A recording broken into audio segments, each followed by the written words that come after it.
Olá, alunos! Bem-vindos ao Contraturno Digital.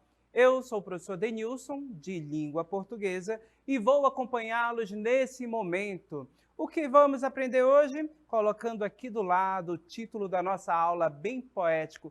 Eu quero essa palavra. Vamos refletir exatamente sobre as escolhas das palavras no momento da comunicação para a escrita de um texto e verificar os efeitos de sentidos que elas podem trazer, certo? Especificamente, também vamos refletir sobre a conotação e a denotação, o sentido real e o sentido figurado, certo? Estão preparados? Venham comigo!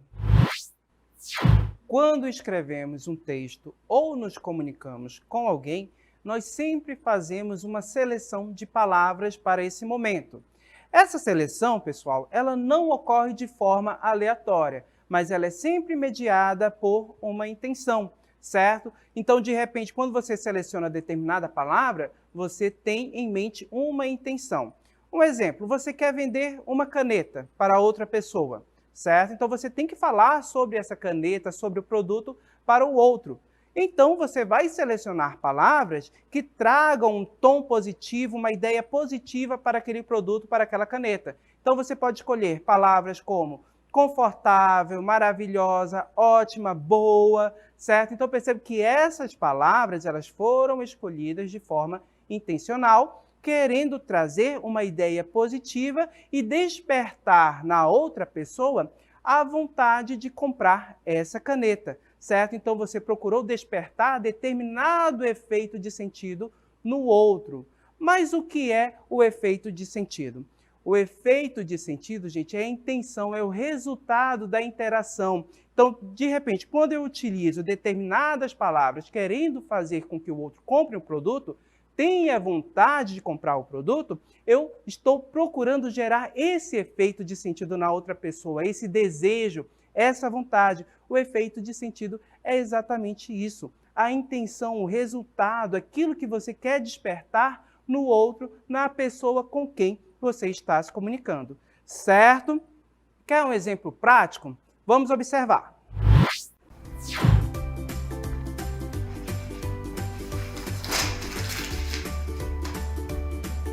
Mas que sujeitinho, não tem nem vergonha.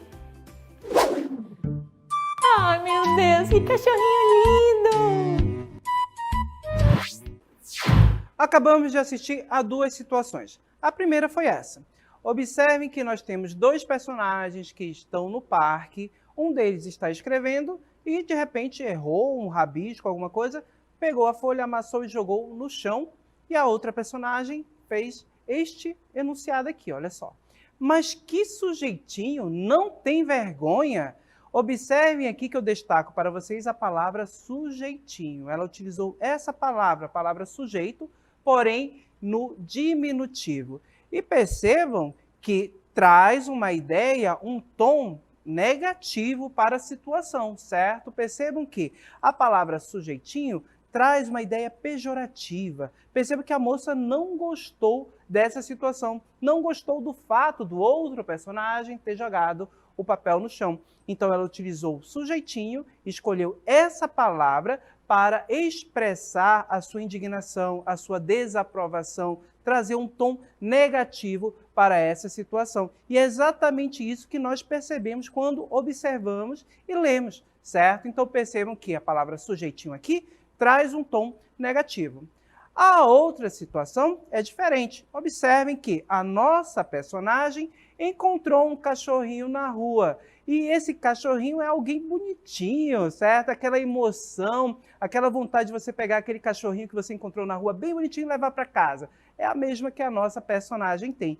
E ela diz, ai meu Deus, que cachorrinho lindo!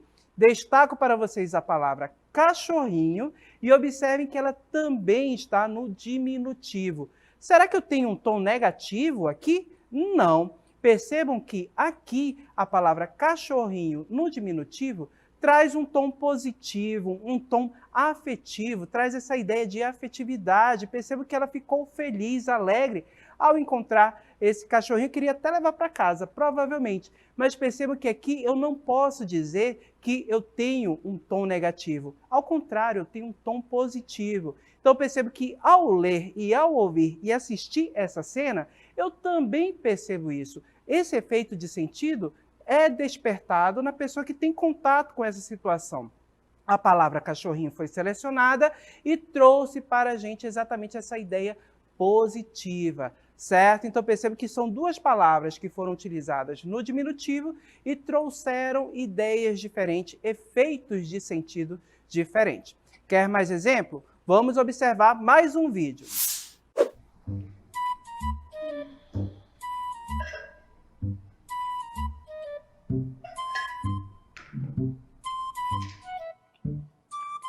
Nossa, está quente. Preciso de uma pedra de gelo. Mãe, O que é, garoto? posso jogar videogame na casa do Carlinhos? Não, garoto, não inventa não, que amanhã você tem aula e vai acordar cedo. Poxa, mãe, mas já coloquei até a máscara. E eu com isso, garoto? Tira isso. Mas, mãe, vai todo mundo. Desde quando você é todo mundo? Essa mulher tem uma pedra de gelo no lugar do coração. O que, garoto? Nada não, nada Acho não. bom. Acabamos de assistir a duas situações diferentes. A primeira, essa daqui. A nossa personagem foi tomar um copo de água, certo? E ela enunciou isso aqui. Nossa, está quente, preciso de uma pedra de gelo. Utilizou a palavra pedra de gelo. A palavra não, o enunciado, pedra de gelo. Qual o sentido que eu tenho aqui, certo? Percebo que aqui eu vou ter uma palavra que está sendo utilizada em um sentido literal, certo? Ou seja, pedra de gelo está se referindo exatamente às pedrinhas, aos cubos de gelo, ao estado físico que a água assume quando é submetida às baixas temperaturas, certo?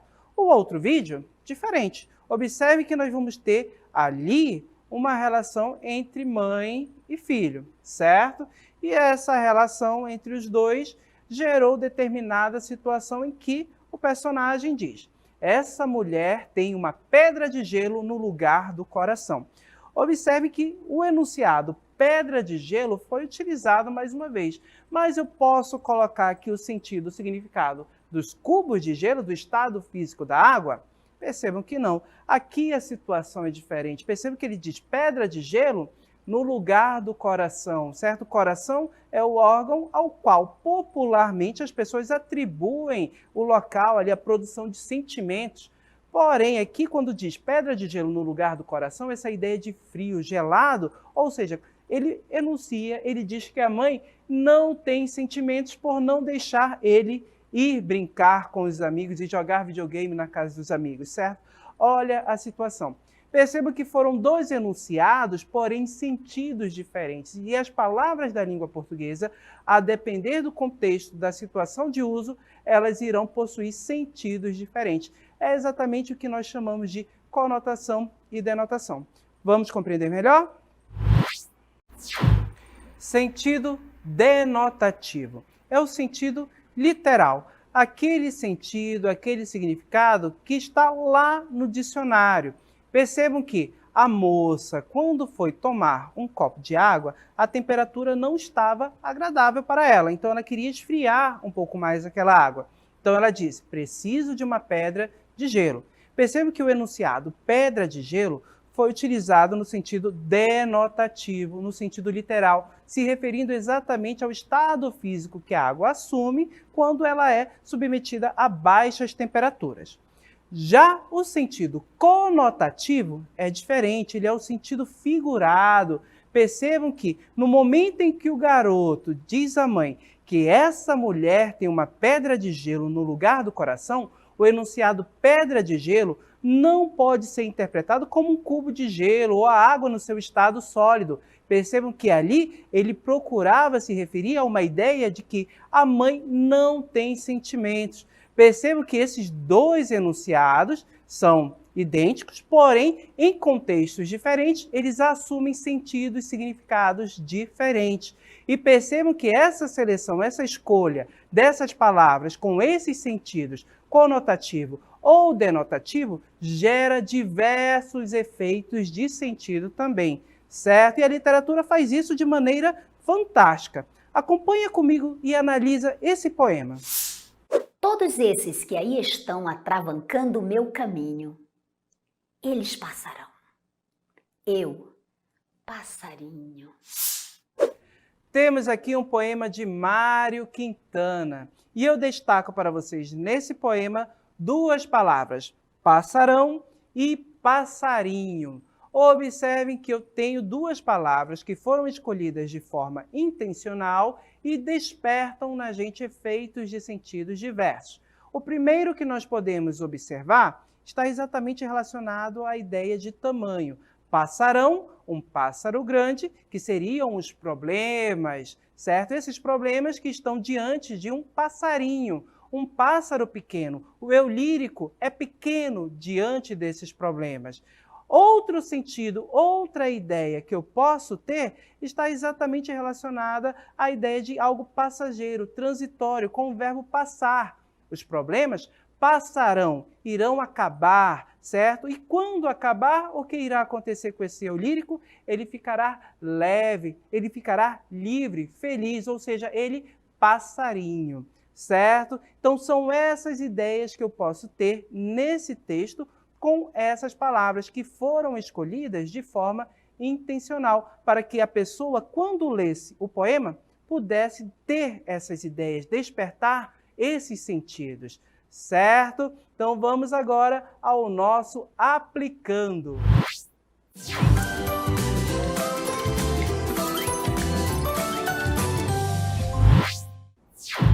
Temos aqui uma questão e vamos resolvê-la juntos. A beleza total. A beleza de Gertrudes fascinava todo mundo e a própria Gertrudes. Os espelhos pasmavam diante de seu rosto, recusando-se a refletir as pessoas da casa e muito menos as visitas. Não ousavam abranger o corpo inteiro de Gertrudes. Era impossível de tão belo, e o espelho do banheiro, que se atreveu a isto, partiu-se em 1000 estilhaços. A moça já não podia sair à rua, pois os veículos paravam à revelia dos condutores, e estes, por sua vez, perdiam toda a capacidade de ação. Houve um engarrafamento monstro, que durou uma semana, embora Gertrudes houvesse voltado logo para casa. O Senado aprovou lei de emergência, proibindo Gertrudes de chegar à janela. A moça vivia confinada num salão em que só penetrava sua mãe, pois o mordomo se suicidara com uma foto de Gertrudes sobre o peito. Gertrudes não podia fazer nada. Nascera assim.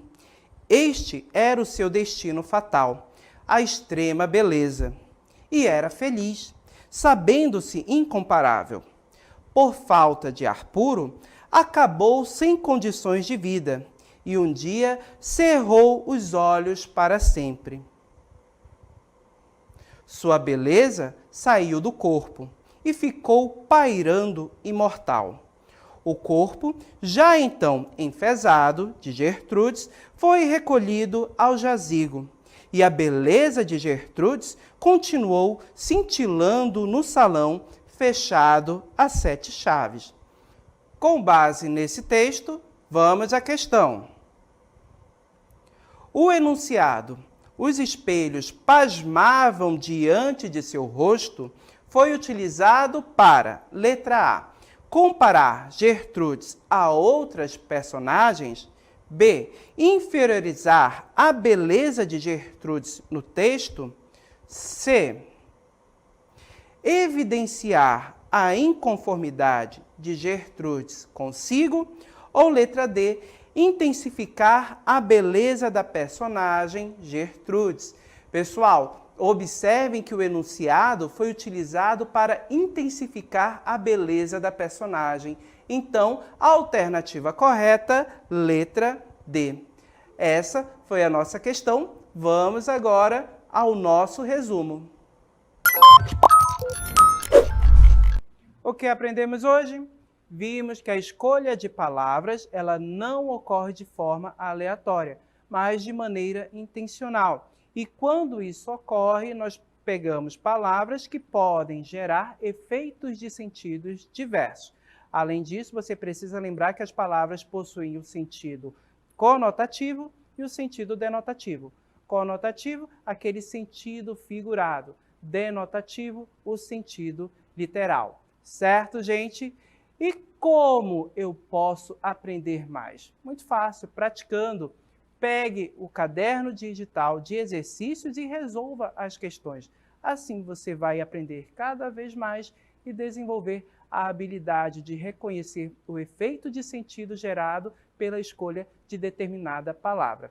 Certo, gente? Agradeço a participação de todos e espero encontrá-los na próxima aula. Até lá!